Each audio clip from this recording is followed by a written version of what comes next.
Bismillahirrahmanirrahim. Assalamualaikum warahmatullahi wabarakatuh. Baik teman-teman, perkenalkan nama saya Fitriani, Prodi Akuntansi. Saya dari kelompok 4 ingin melanjutkan materi pembahasan mengenai dinamika historis, konstitusional, sosial, sampai politik, kultural, serta konteks kontemporer penegakan hukum yang berkeadilan. Kali ini saya diberikan kesempatan untuk mempresentasikan materi mulai dari unsur penegakan hukum sampai lembaga penegakan hukum kepolisian. Baik, saya mulai. Unsur penegakan hukum. Di sini ada Gustav Radbruch, seorang ahli filsafat dari Jerman. Dalam Sudikno Mertokusumo 1986 di halaman 130 menyatakan bahwa untuk menegakkan hukum ada 3 unsur yang selalu dan harus diperhatikan, yaitu yang pertama Gerechtigkeit atau unsur keadilan, kemudian yang kedua Zweckmäßigkeit atau unsur kemanfaatan, dan yang ketiga yaitu Sicherheit atau unsur kepastian. Nah, kemudian dijelaskan untuk unsur yang pertama yaitu unsur keadilan atau Gerechtigkeit. Keadilan merupakan unsur yang harus diperhatikan dalam menegakkan hukum. Dalam pelaksanaan hukum, para aparat penegakan hukum harus bersikap adil, karena pelaksanaan hukum yang tidak adil akan mengakibatkan keresahan masyarakat, yang kemudian menjadikan wibawa hukum dan aparatnya akan luntur di masyarakat. Nah, akibatnya apa? Yaitu ketertiban dan ketentraman masyarakat akan terancam, sehingga mengganggu kestabilitasan nasional. Kemudian yang kedua yaitu unsur kemanfaatan. Aparatur penegakan hukum menjalankan tugasnya harus mempertimbangkan agar proses penegakan hukum dan pengambilan keputusan memiliki manfaat dan kegunaan bagi masyarakat. Dan yang terakhir yaitu unsur kepastian. Penegakan hukum pada hakikatnya adalah perlindungan hukum terhadap tindakan sewenang-wenang, yaitu kepastian hukum memungkinkan seseorang akan dapat memperoleh sesuatu yang diharapkan, yaitu orang tidak akan mengetahui apa yang harus diperbuat bila atau tanpa kepastian hukum, sehingga akhirnya akan timbul keresahan. Selanjutnya yaitu jenis hukum.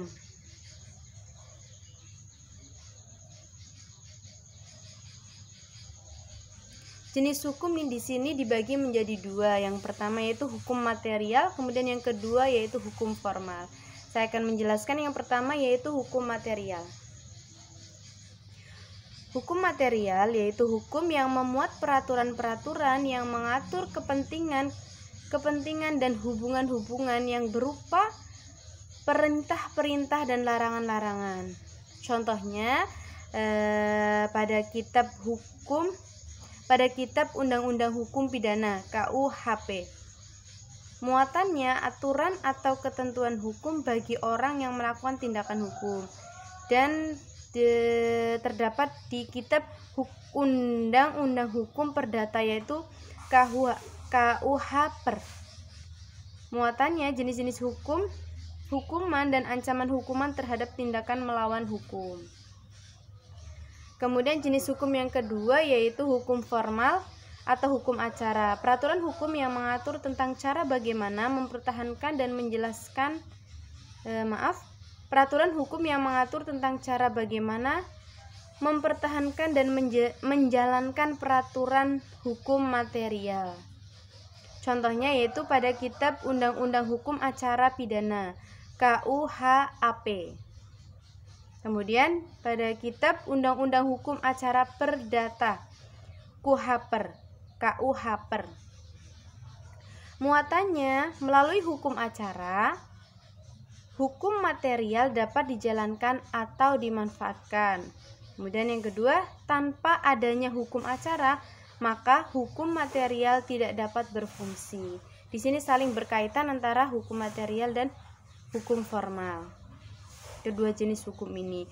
Kemudian yang pembahasan yang terakhir yaitu lembaga penegak hukum kepolisian.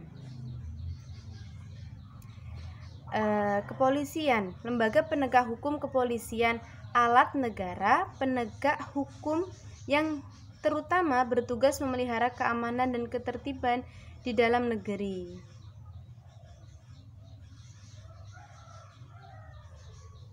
Dalam kaitannya dengan hukum, khususnya hukum acara pidana, kepolisian negara bertindak sebagai penyelidik dan penyidik. Menurut pasal 4 Undang-Undang Nomor 8 Tahun 1981 tentang Undang-Undang Hukum Acara Pidana, yaitu KUHAP, penyelidik adalah setiap pejabat polisi negara Republik Indonesia.